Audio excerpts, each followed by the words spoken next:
Alors, mange ta soupe. Est-ce que tu peux nous rappeler les circonstances de fabrication de ce film? Enfin, c'est ton premier long métrage. Après, déjà plusieurs courts métrages. On en avait vu un extrait hier après-midi pour ceux qui étaient là. Karim nous avait montré un extrait de Sans rire. Et ça, c'est le premier long. Et tu as une manière de raconter, enfin, la façon dont tu es arrivé à ce premier film après avoir joué avec Arnaud Desplechin dans Comment je me suis disputé. Rappelle-nous un petit peu, voilà, les circonstances de. Ah ben voilà, tu l'as dit, c'est ça. C'est que j'étais, grâce à Ottavio Celiani, euh, je suis tombé en cinéma. J'ai eu envie de faire ce qu'il faisait lui. Le plateau était devenu une maison, vraiment. Ma vie, quoi, ma famille, un endroit où je voulais vivre, tous ces métiers qui faisaient un plan. Bon, voilà, c'était comme une utopie. Et, euh, et voilà, et puis pendant 13 ans, quoi, j'étais technicien de tous les métiers dans le cinéma. Assistant monteur, la régie, la nourriture, l'organisation, enfin tout ça, quoi. Et puis, boum, j'ai 30 ans et Desplechin, cette idée saugrenue de faire jouer un type qui a juste jamais joué de sa vie, quoi. Ok. Bon, ben c'est assez amusant de faire des choses que tu sais pas faire, quoi. Sauf que j'aurais dû mieux apprendre mes poésies en classe, quoi, en gros, parce que la mémoire, c'est un muscle, hein. Les enfants, faut travailler. La mémoire, plus tu travailles la mémoire, ben, plus il y a de la mémoire. Et, euh, et voilà. Mais dès que Arnaud, 10 jours avant, comment je me suis disputé, me propose ça, il y a eu immédiatement un déclic, c'est oula, attention la vie d'acteur, sinon je vais sombrer dans la belle vie, quoi. Euh, donc j'avais immédiatement, dès que le film est fini, je fais un film à moi, quoi. Parce que sinon, connaissant un petit peu par d'autres avant ce que ça pouvait être que l'illusion de la vie d'acteur, ben voilà, j'ai été courageux, je suis parti en Turquie. C'est pour ça qu'il y a des traces de Turquie dans le film, chez un ami de lycée qui travaillait à Istanbul. Et puis j'ai commencé à écrire, mais vraiment le lendemain du dernier jour de tournage, quoi. Je suis parti et j'ai commencé à gratouiller ce truc. Bon, ben, les premiers films, c'est autobiographique, hein. C'est comme ça. Euh, et voilà. Donc maman, papa, mon frère, ma sœur. Voilà. Mais avant de voir la mère, le père, la sœur et même n'importe aucun autre personnage, il y a d'abord un plan sur des livres. C'est vraiment les premiers Ah ben plans. oui. Voilà. Alors ça, c'est parce que je m'étais dit, il y a source à comédie. Ça peut être drôle. Euh, Franchement, ce qui a déclenché le truc, hein, c'est le lit parental, le lit de mes parents. Mon père était déjà parti et ma mère, donc, ayant remplacé la place de mon père par des piles de livres. Alors, c'est drôle ou c'est pas drôle? Voilà, c'est comme ça que ça démarre. Et du coup, de pouvoir transformer une tragédie familiale en comédie, c'est ça qui me touche le plus quand je pense au jeune homme qui fait ce film. C'est que c'est absolument terrible. Et puis cette volonté d'absolument faire de la comédie avec que des choses atroces, c'est bon, c'est assez généreux, quoi. Et parce que du coup, ma maman est pas du tout italienne, hein, et du coup, même j'avais envoyé une lettre à Monica Vitti. J'ai retrouvé la lettre de refus de Monica Vitti pour vous dire à quel point je voulais faire de ma mère une chose absolument sublime. C'est pour ça que l'idée d'Italie est restée et que c'est Adriana Asti qui joue. Adriana Asti, que vous connaissez, qui a joué dans les premiers films de Bertolucci. Enfin, et, euh, et voilà. Et alors, comme tu parles du casting, il y a aussi, enfin, c'est un sacré casting avec Jean-Yves Dubois, entre autres. J'ai Ah, entendu à côté de moi de voisins en disant, mais il a la même voix que Mathieu Amalric. Enfin, il y avait des gens qui réagissaient en trouvant un mimétisme oui, entre je sais. toi et Mais c'est Jean-Yves. l'inverse, en fait. Non, non, je rigole pas. Euh, Jean-Yves Dubois, il y a tellement de... Est-ce qu'il y avait la liste des personnes, le film, est-ce que c'était truc prélude au début avec que le film était dédié à des Oui, personnes? oui, bien Voilà. sûr, bien sûr. Toutes ces personnes sont les personnes du film qui sont plus là. C'est complètement fou, le cinéma. Et Jean-Yves Dubois, c'est lui qui m'a fait aimer les acteurs et les actrices. Il était à la Comédie Française. Moi, je vivais en coloc avec des potes qui, eux, voulaient être comédiens. Moi, j'étais technicien. Et on vivait à Nanterre. Et je les attendais le soir, parce que eux, pour gagner leur vie, ils étaient figurants à la Comédie Française, quoi. Et donc, ils faisaient vraiment les halbardiers, quoi. Rien, quoi. Tu rentres, Madame, une lettre. Voilà, hop, et ils sortaient. Et du coup, j'ai dû voir les femmes savantes, parce que je rentrais à l'entracte, du coup, et j'ai dû le voir 45 fois. La deuxième partie, avec Jean-Yves Dubois. Et ceux qui ont eu la chance de voir Jean-Yves Dubois jouer du Racine, du O'Neill, enfin, c'était un acteur absolument stupéfiant, où on ne savait pas si c'était suspendu. C'était absolument phénoménal. Et c'est cet homme-là, en fait, qui m'a coloré.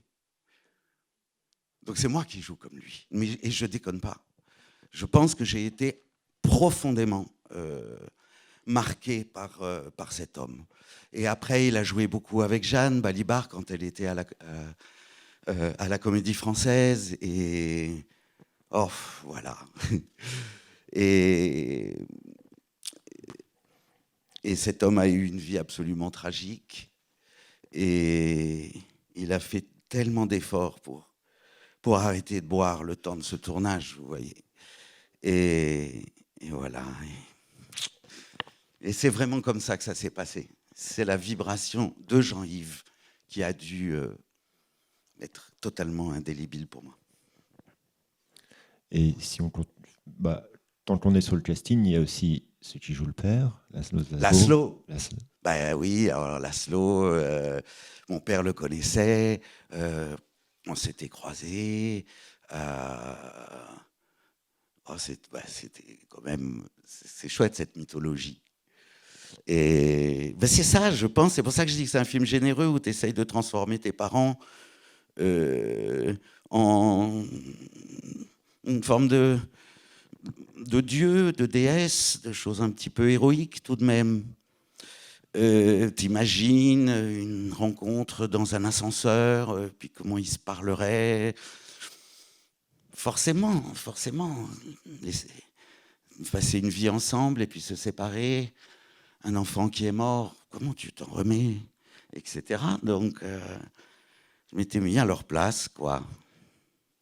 Et au scénario, néanmoins, tu as eu besoin de renforts. Oui, et pour que ce soit de la fiction. Ouais.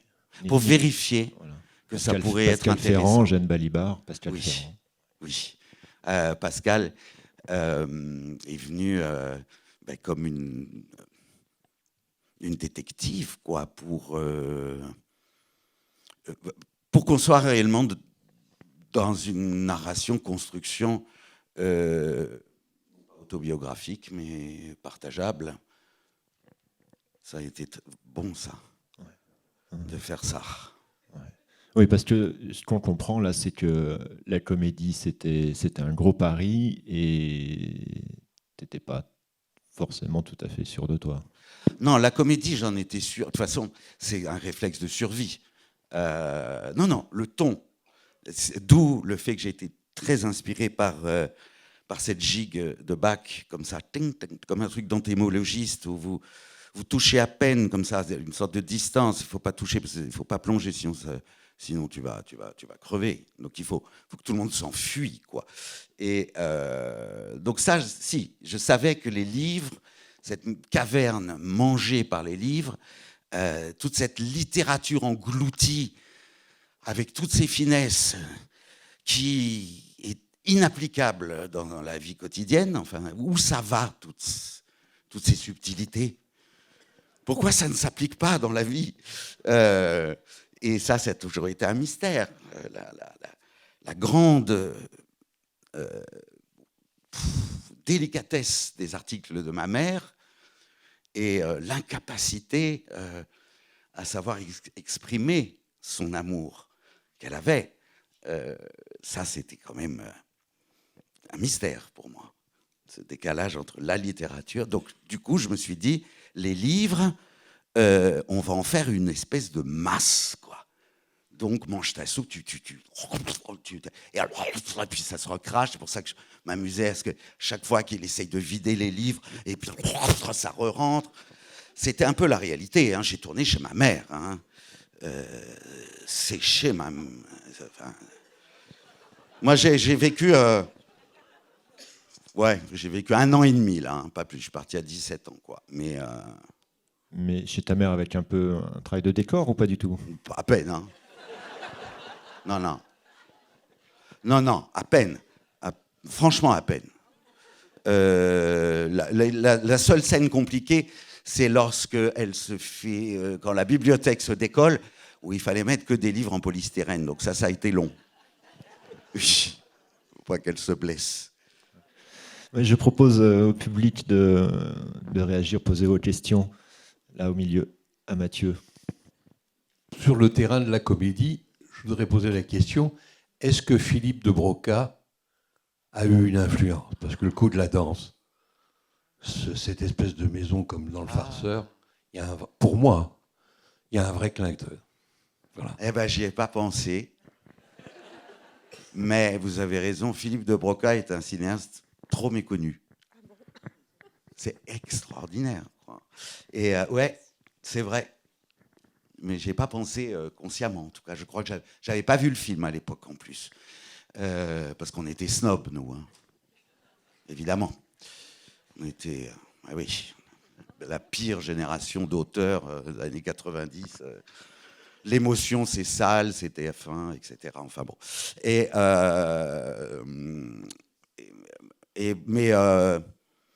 Oui, il y a eu... non, il y avait des choses comme, par exemple, le bal des vampires de Polanski, où la maison serait une maison de vampires.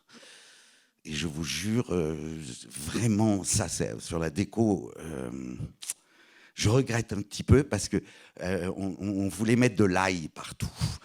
Et je ne sais pas pourquoi on ne l'a pas fait. On s'est dit, oh, c'est trop. S'il y a bien une règle qu'on apprend avec l'âge, en comédie, c'est jamais trop. Il faut pousser le bouchon. Il faut aller vers un état de délire. Quand tu regardes les trucs de Hawks, mais c'est un délire, quoi. Et la vitesse aussi. Bon. Donc ça, oui, il y avait des choses précisément de ça, du château de ma mère, quoi. Et oui.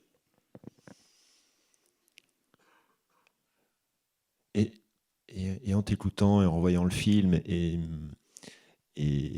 la problématique de ce film avec ce décor insensé, nous, finalement, ça marche toujours bien, hein, après toutes ces années. Là, ce matin, tout le monde... ouais, on était bien dans le film. Il y a un plaisir. Il y a un plaisir de faire ce film. Il y a eu un plaisir de faire ce film. Vous vous êtes amusés, comme nous, on s'amuse en le voyant. Déjà, il y a le courage de le faire. Enfin, l'inconscience, ce dont on parlait hier beaucoup avec Clara, cette chose du premier geste, qui demande tout de même, il faut vraiment passer par un état d'inconscience où tu te lances et puis bon, ben voilà. Mais j'étais très scolaire. Avec Mathieu Poiret-Delpech, le chef opérateur, qui lui aussi est mort jeune, qui était un ancien architecte. Il a fait des études d'architecte. Avec Pamela Varela, la première assistante, qui est une grande cinéaste de documentaire. Oh là là, on faisait tout bien. On avait un découpage, on avait mis tout bien. Quand pense au film, oui, il y a quelque chose de... Qu'est-ce que c'est bavard, Hopi? Les dialogues avec des jeux de mots à la con tout le temps. C'est assez mignon, c'est drôle de voir, de faire des traits d'esprit tout le temps. Alors après, parce qu'il se trouve que grâce à Prélude, cette extraordinaire plateforme sur laquelle vous devez aller, Prélude, ça a été créé par des jeunes qui ne montrent que des premiers films et qui les restaurent. Ça peut être des premiers films russes des années 20, comme évidemment des courts-métrages d'aujourd'hui. Et ils ont fait allez-y, c'est extraordinaire. Et c'est eux, ces jeunes-là, qui ont eu envie de restaurer un premier film, il se trouve, Mange ta soupe. Donc je me suis replongé dedans il y a 1 an et demi, et c'était quelque chose. Hein. J'ai beaucoup pleuré, je vous avoue. En fait, j'ai beaucoup pleuré sur ce que je vous racontais légèrement sur ce jeune homme qui fait ce film. Et voilà, et donc j'ai pu repérer ces choses-là. Je voyais que les plans étaient très construits. Bon, la tournée en 10 jours, c'est un film qui devait être un court-métrage, personne payée, tourné en 3 semaines. Et grâce à cet homme miraculeux que nous avons eu la chance, toute notre génération, de connaître, qui s'appelait Pierre Chevalier, qui a travaillé à Arte et qui a créé, si vous voulez, toutes ces séries. Le nombre de films qui étaient des films de télévision qui ont été initiés par Pierre Chevalier, je ne sais pas, toute la série, tous les garçons et les filles de mon âge, par exemple, Les Roseaux Sauvages, pas Bardera, un des films de Cédric Kahn, un des tout premiers. Enfin, tous ces films qui se sont retrouvés à Cannes, alors Marius et Jeannette, enfin tous ces films-là, c'est Pierre Chevalier. Et Pierre, contre l'avis des Allemands, a dit, et parce qu'ils ne voulaient pas, a dit je préachète. Donc tout d'un coup, tout le monde a pu être payé. Et on a pu tourner 4 semaines. Et ça, c'est arrivé 10 jours avant le tournage. Voilà. Ça, c'est souvent comme ça dans le cinéma. Tant qu'un film n'a pas commencé, on ne peut pas imaginer que c'est vrai qu'on va tourner, quoi. Il y a une question là de monsieur. Je connais ce monsieur. Bonjour. Vous venez de répondre à une question, à la question que j'allais vous poser. Comment vous avez réagi donc maintenant au moment de la restauration du film? Donc vous venez effectivement de faire une réponse, mais à l'époque, quand le film est sorti, comment a réagi votre famille? Ah oui, alors non. Quand on fait un film comme ça, on est évidemment d'une cruauté absolue. Je me suis débrouillé pour que des gens de la production gèrent ma mère. Genre, juste, je veux pas qu'elle soit là, vous vous démerdez, vous lui payez l'hôtel, j'en sais rien, mais juste, elle est pas là, quoi. Évidemment, c'est pas fait pour mes parents. Ma mère, non mais je pense que ça a été très douloureux pour elle sur le moment. Mais comme il y avait des articles après dans le journal, on parlait d'un objet artistique, peu à peu, c'était bon. Mon père, ça, je n'en ai jamais parlé, il m'a juste dit, la seule phrase qu'il a dit, c'est « ça coûte moins cher qu'une psychanalyse ».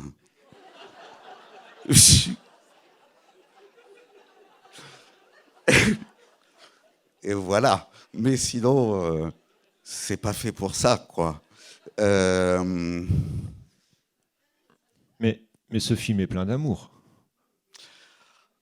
Non, mais parce que oui, il y a des scènes. Moi la scène. C'est la comédie. Enfin, voilà. C'est le geste de pas s'apitoyer.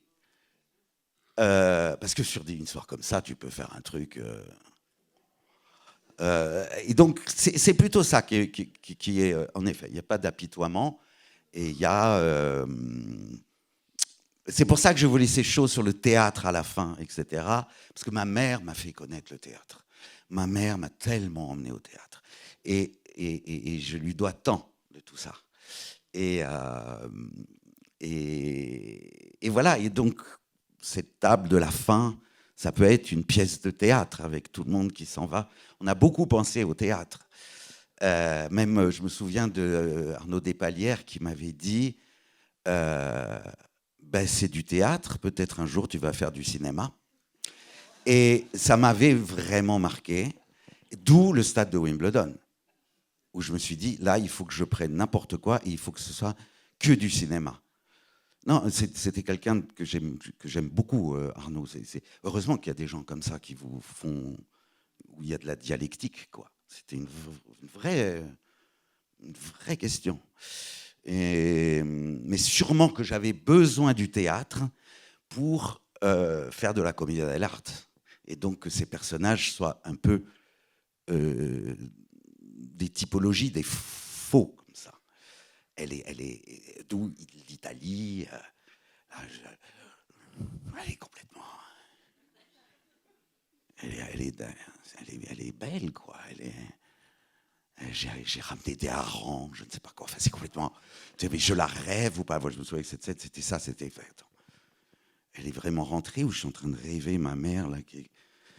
Et puis voilà, et puis après, tu pousses à peine le bouchon, hein, mettre la tête dans le four, là, les cris devant les enfants.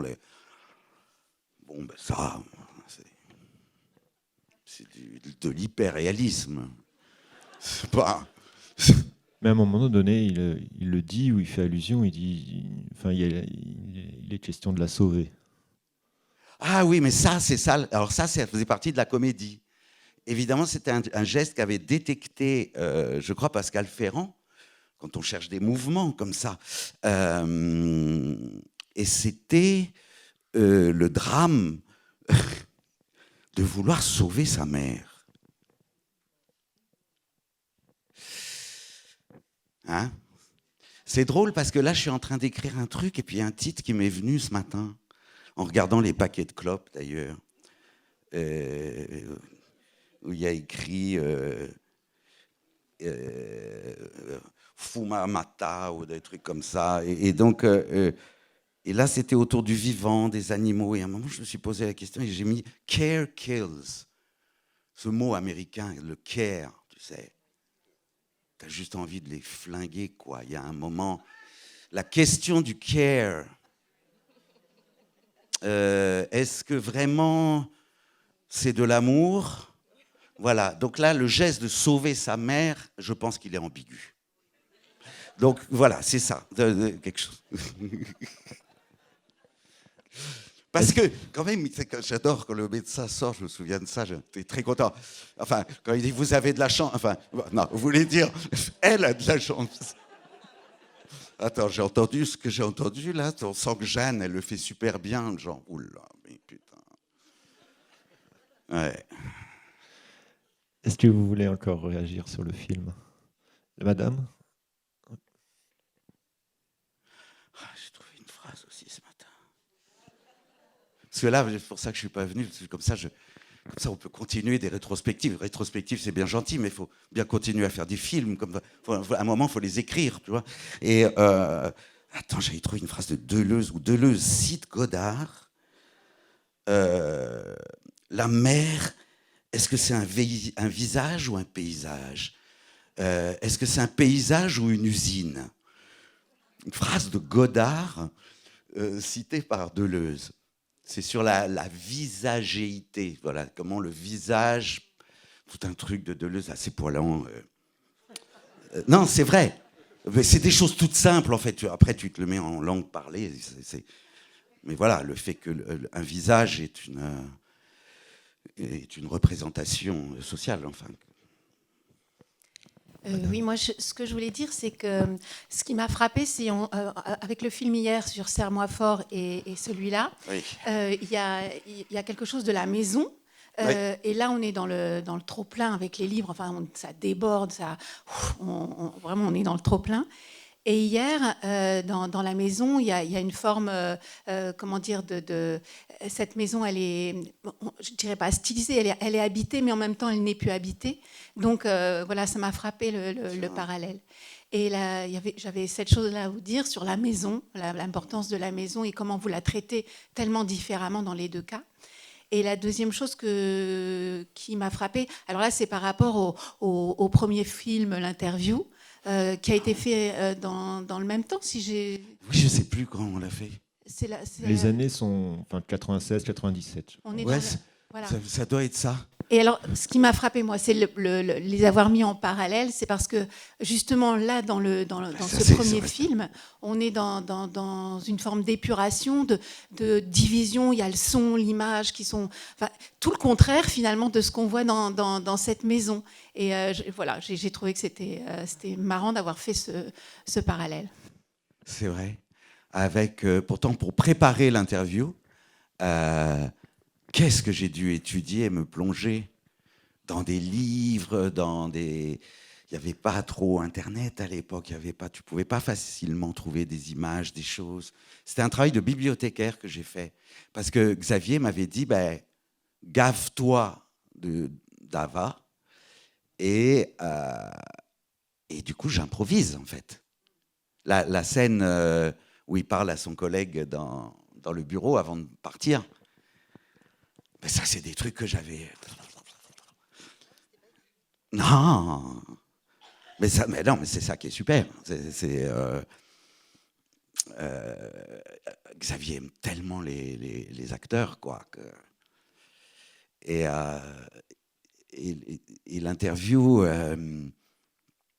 c'est un tournage merveilleux. Et c'est là où j'ai fait la connaissance de Christophe Bocarne, le chef opérateur, qui ensuite donc a travaillé sur tous les films d'après. Et sur la maison, tu veux dire quelque chose ? Oui, sur la maison, c'est très vrai. Il y a aussi, j'ai l'impression que dans Serre-moi fort, ils n'ont plus besoin de se protéger derrière des jeux de mots, de cette espèce de toile cirée qui fait qu'on fait de l'esprit pour surtout pas aller dans les profondeurs.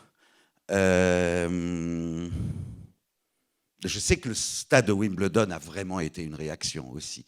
Où là, au contraire, c'est l'histoire d'une femme qui part à la recherche d'un écrivain qui n'a pas écrit. Donc c'est une absence de livres. C'est marrant, hein ? Il n'y a plus de livres. Et il n'y a plus de maison. On ne la voit jamais. Elle est tout le temps en mouvement. Oui, moi, il y a une scène qui m'a beaucoup impressionnée, c'est avec Jeanne Balibar, quand elle ne veut pas que sa mère la touche. Et ce que je veux dire, Jeanne Balibar, on la voit au début. Moi, je ne l'ai pas toute... Enfin, si, je l'ai reconnue, mais elle est toute jeune, toute mignonne, toute... voilà. Et là, dans cette scène-là, tout d'un coup, je l'ai vue comme elle est plus tard aussi. Et cette scène, elle est... Waouh! Et quand après, on dit, ouais, voilà. Ah, c'était quelque chose. On venait de se rencontrer. On venait de se rencontrer sur comment je me suis disputé. C'est là qu'on est tombé amoureux. Et oui, elle allait jouer ma sœur, quoi. Et alors, on n'avait pas d'enfant non plus. Donc, c'est très différent quand on n'a pas d'enfant. Il y a une espèce, pareil, de cruauté aussi, notamment pour ce pauvre bébé. Parce que, pour tout vous dire, ce bébé appartenait à... il va bien, hein, à la régisseuse générale. Bon, pour cette scène, oui, on s'est dit on va le faire qu'une fois quand même. Je veux dire, on va faire qu'une fois. Et puis évidemment, la perche tombe dans la première prise. On l'a fait 3 fois, quoi. Et le bébé, c'est bizarre, il pleurait, quoi. Et puis la mère aussi. Et puis la mère, elle ne veut pas qu'on en fasse une autre prise. Et je me souviens très très bien de Jeanne et moi se regardant, mais elle n'aime pas le cinéma ou quoi, cette conne? Mais vraiment, totalement cinglée, quoi. Quand on repense à ça avec Jeanne, on est genre... Pour vous dire à quel point...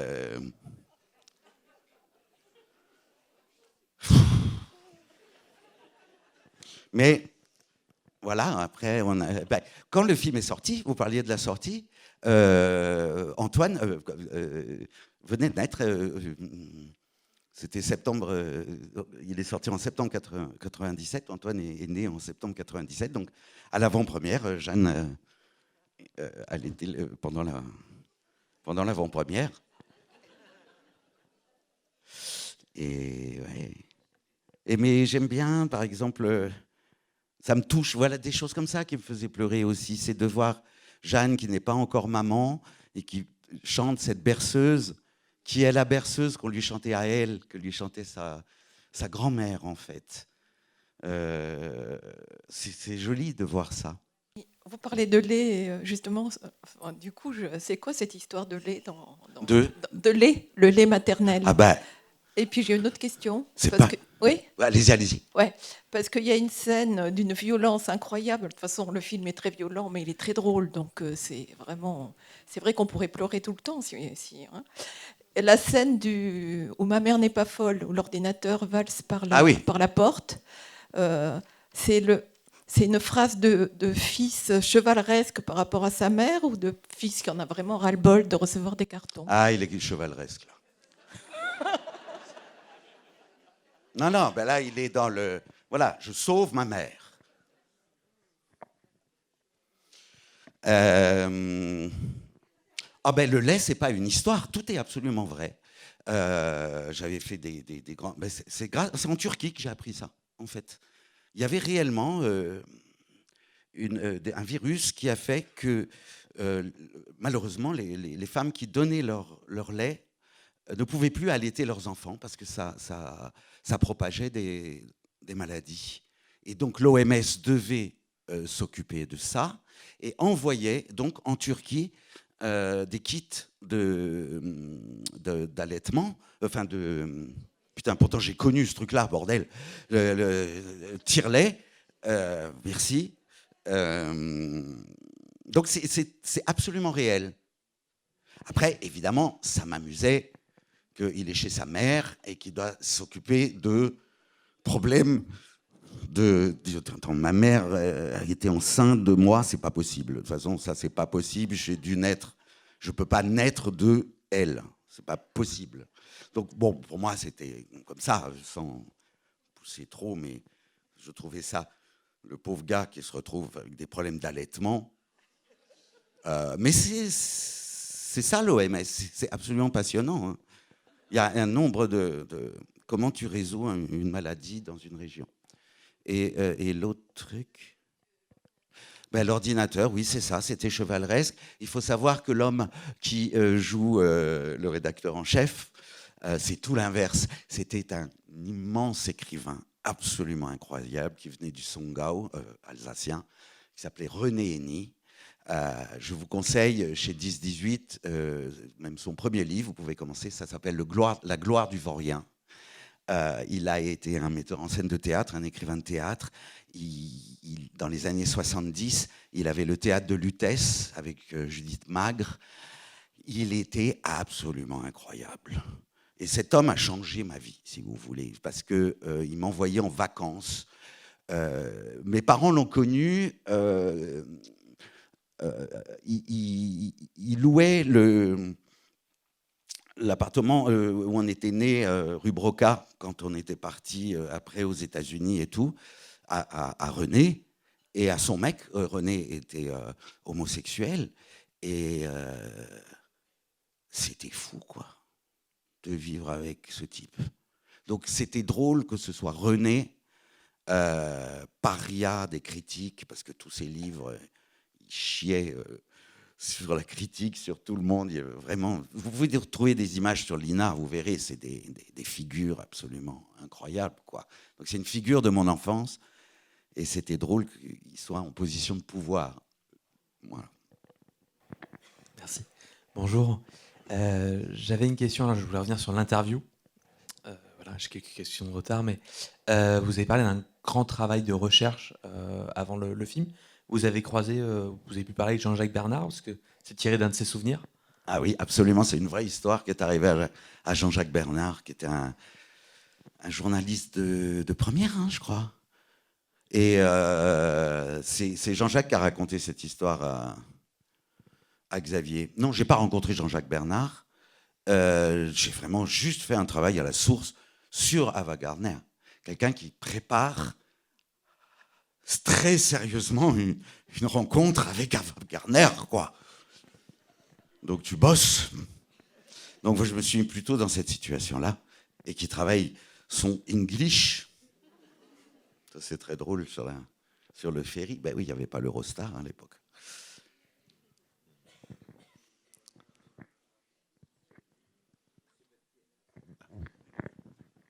Est-ce qu'Ava Gardner a vu votre film? Non, Ava Gardner était déjà morte. Ava Gardner, non, elle n'a pas vu. Non, ben non. Mais on se connaît bien avec Ava, il n'y a pas de problème. Je parle avec elle tous les jours, là c'est drôle. J'ai pris une photo d'elle en train d'allumer une cigarette. Ah oui, ben oui.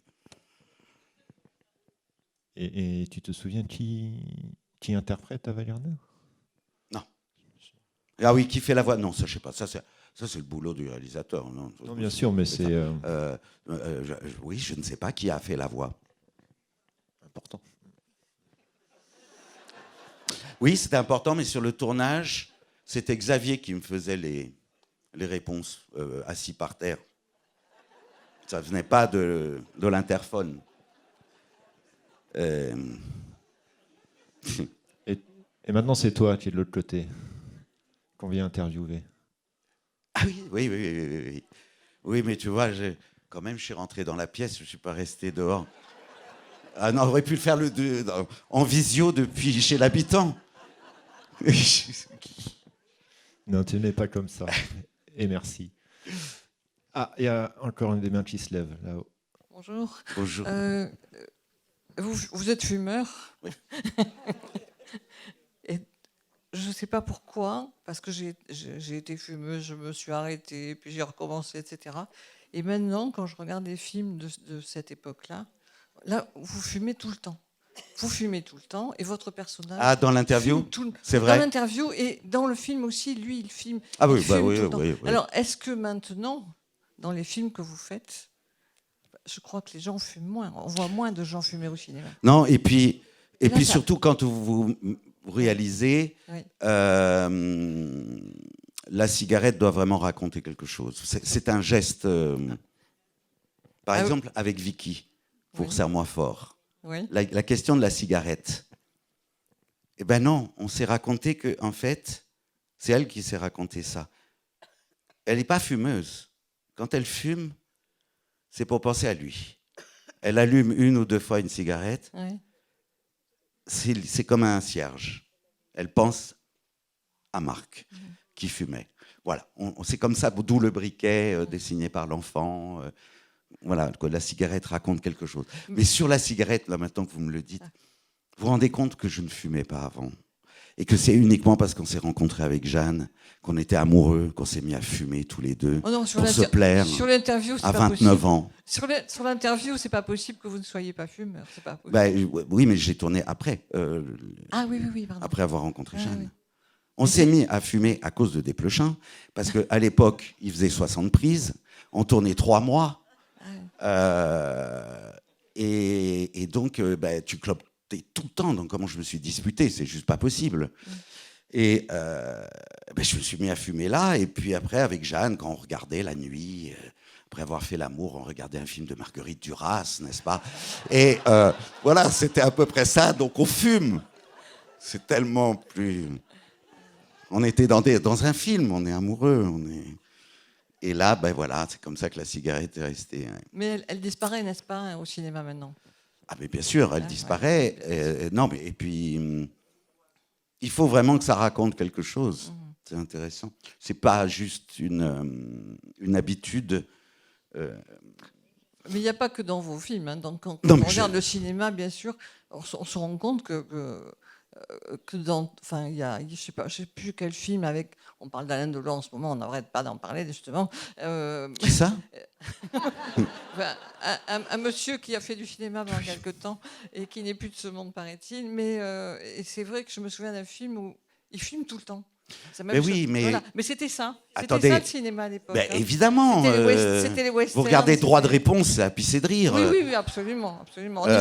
On les voit pas, les gens, d'ailleurs. L'apostrophe, tout Ouais. ça. Mais, oui, ben, bien sûr. Ben, bon, moi, j'ai grandi dans une voiture oui, mais moi aussi, avec ma mère et mon père avec la gitane. Il y avait, bon, ben, on s'en sort. C'est bon, quoi. Oui. Faut se calmer. Oui. J'étais pas en train de faire une critique de la cigarette. Je n'ai pas du tout pris comme ça. C'était vraiment une interrogation par rapport Non, le geste de la cigarette est un geste vraiment intéressant. Aujourd'hui, puisqu'il est rare, donc comment on peut s'en servir?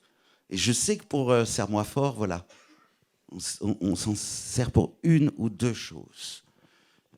Pareil pour... par exemple, dans la chambre bleue, je me suis dit, il ne fume pas. Il fume pas.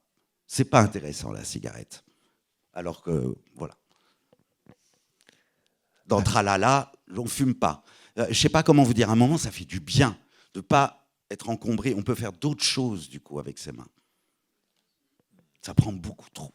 À un moment, les dialogues, c'est trop. En fait, madame a posé la question que je voulais poser un peu différemment. Il y a un manque maintenant. Sans cigarette. Un manque. Sans cigarette quand on fait un film. Comment on fait pour exprimer certaines... quand même, parce qu'on l'utilisait tellement pour dire quelque chose. Non, on ne pense pas à ça. Non. Vous avez autre chose? Non, c'est très intéressant. Ça donne des idées de scène. Par exemple, qu'est-ce que c'est les rapports de bureau, de travail? Les gens qui, donc, se retrouvent dehors pour fumer, dans une entreprise. Ça, c'est quelque chose qui me fascine beaucoup. Tu peux faire une rencontre romantique uniquement, enfin, smoking, no smoking, par exemple. Au contraire, ça donne... De toute façon, toutes ces contraintes, c'est pas des contraintes, c'est des choses intéressantes sur une époque. Pour ça que je vous parlais du care, de l'hygiène qu'on veut prendre... Bon, c'est très intéressant. C'est des questions vraiment intéressantes. Oui, puis ce sont les contraintes qui donnent la créativité. Voilà, de l'imagination, de la projection, Ouais. Est-ce que maintenant, avec le recul, vous considérez que écrire une histoire autobiographique comme celle-ci, c'est plus difficile ou facile que s'éloigner de sa propre histoire pour un scénario, quoi?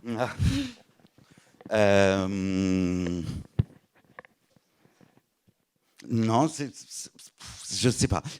Quand je pense à ce jeune, c'est assez culotté. Il y a cette cruauté dont je vous parlais, c'est-à-dire on ne pense pas aux parents, on fait quelque chose. Mais il y avait tout de suite le filtre de la comédie. Oui. Pas de la plainte, quoi. Donc, ça devenait de la fiction des personnages tout d'un coup. Non, ce qui est le plus difficile, c'est là, ce que je suis en train d'écrire là. Parce qu'il n'y a rien. Je ne sais pas ce qu'il y a encore. Et je dois le rendre demain. Je dois le rendre demain. Donc, là, je vais l'imprimer avec votre imprimante. Et puis, je vais lire, et puis on va voir. Et là c'est l'angoisse. Ce matin, c'était super. Ce matin, je ne sais pas, j'étais bien. Mais voilà, c'est toujours ce sur quoi tu es en train de... Ouais. Bon, je crois que pour ce matin, merci beaucoup, Mathieu. Merci à vous.